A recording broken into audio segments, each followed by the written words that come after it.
ಇದು ನನ್ನ favourite recipe. Why? Because this is made up of one of my favourite fruits, ಹಲಸಿನ ಹಣ್ಣು. ಇದು ಈ ಸೀಸನಲ್ಲಿ ಮಾತ್ರ ಸಿಕ್ಕುವಂಥ ಹಣ್ಣು. ಒಳ್ಳೆ ಒಂದು ಹಲಸಿನ ಹಣ್ಣು ಸಿಕ್ಕಿತ್ತು. ಇದರ ಸೊಳೆ ಅಂತೂ ಶುಗರ್ ಥರ ಸ್ವೀಟ್ ಆಗಿತ್ತು. ಈ ಥರ ಹಲಸಿನ ಹಣ್ಣು ಸಿಕ್ಕಿದ್ರೆ ನಮ್ಮ ಮನೆಯಲ್ಲಂತೂ ಹಲಸಿನ ಹಣ್ಣಿನ ಕಡುಬು ಮ್ಯಾಂಡೇಟರಿಯಾಗಿ ಮಾಡ್ತಾರೆ. 3 ಕಪ್ ವೈಟ್ ರೈಸ್ ಅನ್ನು 8 hours ಆಗಿ ನೆನೆ ಹಾಕೊಂಡಿಟ್ಕೊಳ್ಳಿ. 2 ಕಪ್ ಹಲಸಿನ ಹಣ್ಣು, 1.5 ಕಪ್ ಬೆಲ್ಲ. ಫಸ್ಟಿಗೆ ಮಿಕ್ಸಿ ಜಾರಿಗೆ ಹಲಸಿನ ಹಣ್ಣು ಮತ್ತೆ ಬೆಲ್ಲ ಇದಿಷ್ಟನ್ನು ಮಾತ್ರ ಹಾಕಿ ಕಡ್ದುಕೊಳ್ಬೇಕು. ಯಾಕಂದ್ರೆ ಅದು ಕಂಪ್ಲೀಟ್ ಆಗಿ ನೀರು ಬಿಡ್ತದೆ. ನೀರು ಆ್ಯಡ್ ಮಾಡ್ಲಿಕ್ಕಿಲ್ಲ. ಈ ಥರ ಫೈನ್ ಪೇಸ್ಟ್ ಆಗಿ ಬರಬೇಕು. ಇನ್ನು ಈ ಪೇಸ್ಟಿಗೆ ನೆನೆಸಿಟ್ಟಂತ ಅಕ್ಕಿ, ರುಚಿಗೆ ತಕ್ಕಷ್ಟು ಉಪ್ಪು, ಇದಕ್ಕೆ ನೀರು ಹಾಕ್ಲಿಕ್ಕಿಲ್ಲ.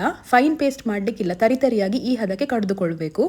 ಇದನ್ನೊಂದು ವೆಸಲಿಗೆ ಟ್ರಾನ್ಸ್ಫರ್ ಮಾಡಿಕೊಳ್ಳೋದು. ಇದಕ್ಕೆ ಪೆಪ್ಪರ್ ಪೌಡರ್, 1 ಕಪ್ ಸಣ್ಣದಾಗಿ ಕಟ್ ಮಾಡಿದಂಥ ತೆಂಗಿನಕಾಯಿ. ಜಾಸ್ತಿ ಆ್ಯಡ್ ಮಾಡಿದ್ರು ಒಳ್ಳೆಯದೇ. ತಿನ್ನುವಾಗ ಬಾಯಿಗೆ ಸಿಕ್ಕಿದ್ರೆ ಟೇಸ್ಟ್ ಇನ್ನೂ ಜಾಸ್ತಿ ಆಗ್ತದೆ. ಇದನ್ನು ಚಂದ ಮಿಕ್ಸ್ ಮಾಡಿಕೊಳ್ಳಿ. ನಮ್ಮ ಕಡೆ ಎಲ್ಲ ಈ ಹಲಸಿನ ಹಣ್ಣಿನ ಗಟ್ಟಿ ಮಾಡ್ಲಿಕ್ಕೆ ಉಂಟಲ್ಲ, ಈ ಸಾಗುವಾನಿ ಮರದ ಎಲೆಯನ್ನು ಯೂಸ್ ಮಾಡ್ತೇವೆ. ಯಾಕಂದ್ರೆ ಇದೊಂದು ಒಳ್ಳೆ ಫ್ಲೇವರ್ ಕೊಡ್ತದೆ. ಬಾಳೆ ಎಲೆಯಲ್ಲಿ ಸಹ ಮಾಡ್ಬೋದು, ಬಟ್ ನಮ್ಮ ಸೈಡೆಲ್ಲ ಜಾಸ್ತಿ ಈ ಥರ ಎಲೆಯಲ್ಲೇ ಮಾಡ್ತಾರೆ. ಸೊ ಎಲ್ಲ ಎಲೆಗೆ ಸ್ವಲ್ಪ ಸ್ವಲ್ಪ ಹಿಟ್ಟು ಹಾಕೊಳ್ಳಿ. ಈ ಥರ ಇದನ್ನು ಫೋಲ್ಡ್ ಮಾಡಿಕೊಂಡು ಇಡ್ಲಿ ಬೇಯಿಸುವ ಪಾತ್ರದಲ್ಲಿ ಇದನ್ನಿಟ್ಟು ಒಂದು 1/2 hour ಆಗಿ ಬೇಯಿಸಿಕೊಳ್ಳಿ. ಇದು ಬೇಯ್ತಾ ಇರುವಾಗಲೇ ಈ ಸಾಗುವಾನಿ ಎಲೆಯ ಒಂದು ಫ್ಲೇವರ್ ಬರ್ತದೆ ಆಯಿತಾ. ನನಗಂತೂ ಇದು ತುಂಬ ಅಂದರೆ ತುಂಬ ಇಷ್ಟ.